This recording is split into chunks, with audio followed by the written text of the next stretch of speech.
Ancient Egypt built structures so precise that modern engineers still study how they did it, without cranes, without iron tools, and without anything we'd recognize as advanced mathematics on paper. And yet for a long time, a lot of popular history treated Egyptian achievement as a curiosity, almost an accident of history, rather than what it actually was. One of the most technically sophisticated civilizations the ancient world ever produced. Today we're going past the postcard version of Egypt, the pyramids, the pharaohs, and into the specific things they figured out that still genuinely impress engineers, doctors, and astronomers today. Let's start with the obvious one, because it deserves to be, the Great Pyramid of Giza. Built around 2560 BCE, it originally stood at roughly 481 feet tall, making it the tallest human-made structure on Earth for almost 3,800 years. Not decades, not centuries, nearly 4 millennia. It wasn't surpassed in height until the construction of Lincoln Cathedral in England in the 1300s. Here's what still genuinely puzzles researchers. The pyramid's base is level to within just a couple of centimeters across its entire footprint, and its four sides are aligned to true north with an accuracy that rivals some modern structures, all without modern surveying tools. The blocks themselves, some weighing over 2 tons, were quarried, transported, and placed with a precision that required an extraordinarily organized labor and logistics system, something that historians now believe involved skilled, paid laborers, not slave labor, based on evidence found at worker villages near the pyramid site, complete with bakeries, medical facilities, and worker housing. That detail alone tends to surprise people, because it directly contradicts a popular myth that's persisted in film and pop culture for decades. Egyptian achievement wasn't just architectural, it extended deeply into medicine, and this is where things get genuinely surprising. The Edwin Smith Papyrus, dated to around 1600 BCE, but believed to be a copy of a much older text, is considered one of the oldest known surgical documents in human history. It describes 48 case studies of injuries, with detailed observations, diagnoses, and treatment plans, including some of the earliest known descriptions of the brain's structure and function anywhere in recorded history.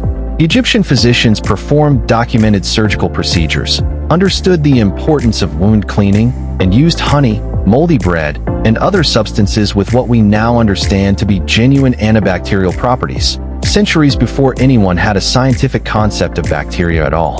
They also practiced a basic form of dentistry, with archaeological evidence of dental bridges and even attempts at filling cavities.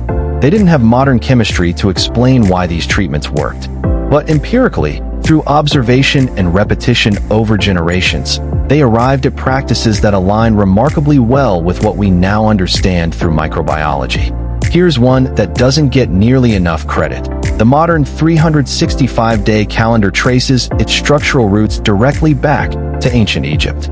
Egyptian astronomers tracked the heliacal rising of the star Sirius, which reliably lined up with the annual flooding of the Nile, a critical agricultural event. From this observation, they developed a civil calendar of 365 days, divided into 12 months of 30 days each, plus 5 additional days added at the end of the year. This system was later adapted by the Romans under Julius Caesar into the Julian calendar, which itself evolved into the Gregorian calendar most of the world uses today. In other words, the basic structure of the calendar sitting on your phone right now has a direct lineage back to observations made in ancient Egypt, thousands of years before anyone had a telescope.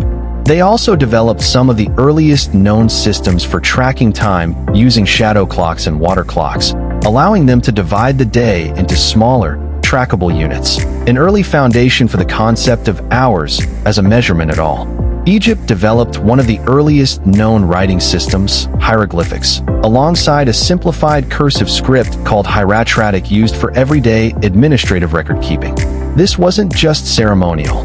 Egypt ran a highly organized, bureaucratic state, with detailed tax records, land surveys, legal contracts, and labor records that have survived on papyrus for thousands of years. This level of organized record-keeping required standardized measurement systems, standardized units for grain, land, and labor, and a literate administrative class capable of managing it all, essentially, an early functioning civil service. operating with a level of institutional complexity that many people don't associate with a civilization this old. So if all of this is true, and it is, extensively documented, extensively studied, why does popular culture still often reduce ancient Egypt to mystical imagery and aliens built the pyramids theories, rather than treating it as a genuinely sophisticated human civilization? Part of it is simple sensationalism. Mystery sells better than highly organized, skilled labor logistics as a documentary hook. But historians have also pointed out a longer pattern. 19th and early 20th century Western scholarship often struggled to reconcile the sophistication of African and Northeast African civilizations with the racial theories dominant in that era's academic institutions. Some early Egyptologists actively debated and downplayed the African identity and context of Egyptian civilization specifically because of those biases, a debate that, to be clear, modern archaeology and genetics research has moved well past, but one that shaped how this history was taught for generations afterward. The result is a strange gap.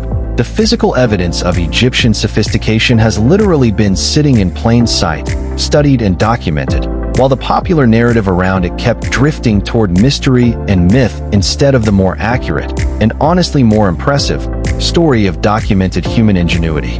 Ancient Egypt didn't need aliens, didn't need magic, and didn't need mystery to build what it built.